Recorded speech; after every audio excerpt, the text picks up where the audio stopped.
Merhaba, ben Fadime. Bugün size güzel bir örnek göstermek istiyorum. Birçok yerde kullanabilirsiniz. Çok basit bir örgü şekliyle örneğimize başlıyoruz.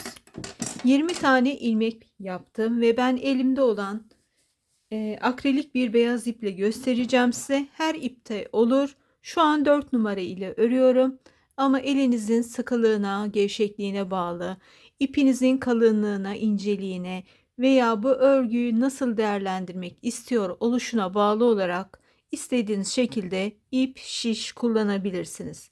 20 tane ilmek attım ve başlıyorum 20 ilmeğimin de hepsini düz bir örgü ile örmeye.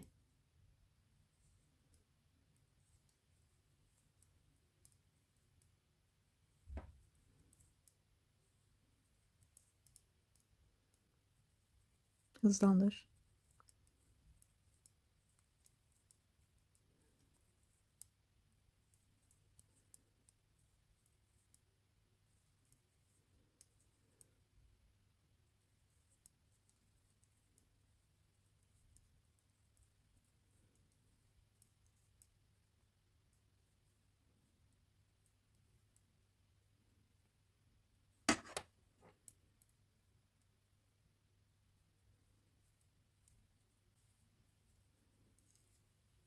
Ve geldik örneği kurmaya.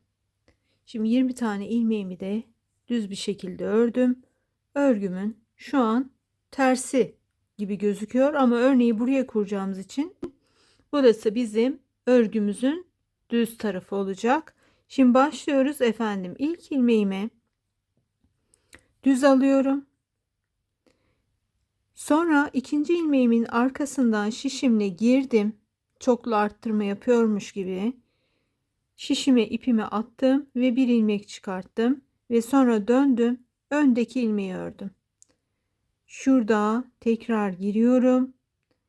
Örmem gereken ilmeğin arkasından girdim, boşluktan ipimi attım. Dönüyorum. Öndeki ilmeğimi örüyorum. Aradan ilmek çıkarttım. Döndüm, öndeki ilmeği ördüm. Aradan ilmek çıkarıyorum. Dönüyorum, ilmeğimi örüyorum ve hızlandır.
Ve geldik son iki ilmeğime, yine aradan ilmek çıkarttım, döndüm, öndeki ilmeğimi de ördüm, arkadaki ilmeğimi de düz örerek bitiriyorum.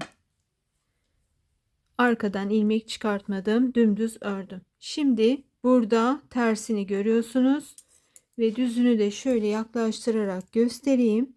Böyle verev ilmeklerimiz var ve örülmüş ilmeklerimiz var. Gördüğünüz gibi ilmeklerimiz de bayağı bir artmış bulunuyor. Şimdi tersinde ne yaptığımızı hemen göstermek istiyorum.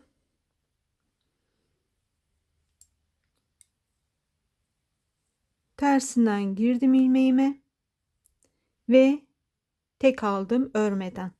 Kenarı düzgün olsun diye ve burada başlıyorum. 2 ilmekleri bir alarak ters örmeye.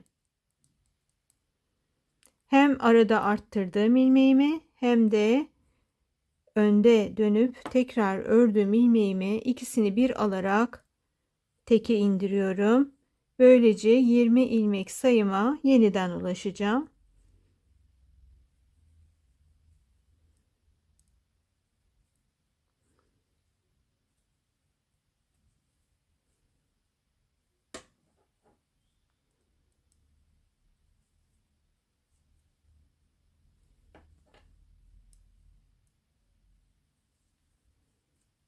Bununla çok güzel şeyler örebilirsiniz arkadaşlar. Bu benim uzun zamandır listemde. Ha bugün göstereyim, ha yarın göstereyim, bir türlü sıra gelmemişti. Şimdi de biliyorsunuz özel durumlarım var. O yüzden bütün iplerimi ve örgülerimi kaldırdığım için kutuları açmamak için de artık 10 kere bantladım. Çünkü birkaç kez açtım. Ve artık elimde kalan bu minik iple de burayı göstereceğim ve artık ışıklarımı, kameramı falan onları da paketleyip kaldıracağım. Böylece bu evdeki örgü maceram sona erecek. Kısmetse öbür evde yeni projeler, yeni örgülerle devam edeceğiz.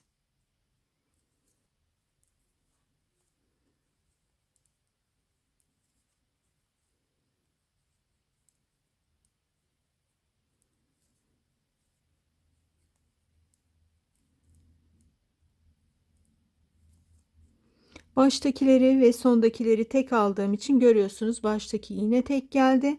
Bunu yine tek alıyorum ve dönüyoruz. Şöyle bir görüntümüz var. Henüz pek bir şey anlaşılmıyor ama yakından baktığınızda çaprazlıkları görebiliyorsunuz. Aynı işlemi yeniden yapacağım. Baştakini yine örmeden alıyorum. Aradan ilmek çıkarıyorum. Ve tekrar ilmeği çıkarttıktan sonra öndeki ilmeği örüyorum. İlmek çıkarttım. Döndüm. Öndeki ilmeği ördüm. İlmek çıkarttım. Döndüm. Öndeki ilmeği ördüm. Şöyle bir görüntümüz var. Bu sırayı ve arka sırayı örüyorum. Birkaç sıra sonra buluşalım. Görüyorsunuz, birkaç sıra ördüm geldim. Yani çok güzel, çıtır çıtır bir örnek. Hem kendinize hem bebeklerinize yapabileceğiniz çok basit bir örnek. Yeni başlayanların bile çok kolay yapabileceği bir örnek. Ne yapıyorduk? Bir küçücük tekrar yapalım. Baştakini örmeden alıyorum. İkincinin arkasından ilmek alıyorum. Çoklu arttırma yapar gibi geri dönüyorum. Öndekini örüyorum. Tekrar aradan ilmek alıyorum. Tekrar geri dönüp öndeki ilmeği örüyorum. Tekrar aradan ilmek alıp tekrar örüyorum. Şöyle bir görüntümüz var. Ve terste de ne yapıyoruz? Baştaki ilmeği alıp diğer ilmekleri ikişer ikişer keserek geliyoruz ve örneğimiz bu kadardı. 2 sıradan oluşuyor. İlmek attık. Bir sıra düz örüp tersten başlayarak örgümüzü kurduk. Birincide arttırmalar yapıyoruz. Aralardan ilmek çıkarıp ikincide de kesiyoruz. Bu kadar kolaydı. Bu uzun zamandır aklımda olan ama fırsat bulup da yapamadığım bir örnekti. Dilerim işinize yarayan, hoşunuza giden bir örnek olmuştur. Çok teşekkür ediyorum. Hoşça kalın.